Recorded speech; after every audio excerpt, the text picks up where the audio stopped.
আজ ২টার মধ্যেই বাংলাদেশ সেনাবাহিনীর প্রধান জেনারেল ওয়াকারুজ্জামান জনগণের উদ্দেশ্যে মূল্যবান ভাষণ বলবেন। বিষয়টি নিশ্চিত করেছে সেনাবাহিনীর সদর দপ্তর আইএসপিআর। প্রাসঙ্গিক কারণে বক্তব্য দিতে দেরি হচ্ছে। সারা দেশে চলমান বৈষম্য বিরোধী কোটা আন্দোলন থেকে আজ ভয়াবহ রূপ নিয়েছে দেশের ভিতরে, যার জন্য সারা দেশ ভয়াবহ অবস্থার রূপ নিয়েছে। গতকাল প্রায় ৮০ জনের অধিক মৃত্যু হয়েছে, যা আমরা বিভিন্ন মাধ্যমে জানতে পারি, এবং দেশ সরকারের আওতার বাইরে গিয়েছে।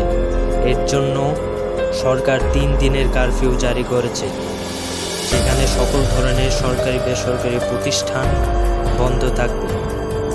জনগণের জন্য বক্তব্য রাখতে যাচ্ছেন সেনাবাহিনীর প্রধান জেনারেল ওয়াকারুজ্জামান, এবং তিনি সকলকেই এই বিষয়টি নিশ্চিত করে বলেন ধৈর্য ধরতে, সকল ছাত্রছাত্রীদের ধৈর্য ধরতে বলেন।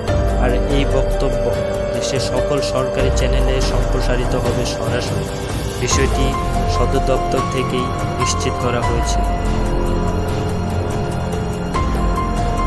আমরা জানি সারা দেশে বিভিন্ন ক্ষেত্রে সেনাবাহিনীরা নিরাপত্তা নিশ্চিত করছে, এবং বিভিন্ন স্থানে তারা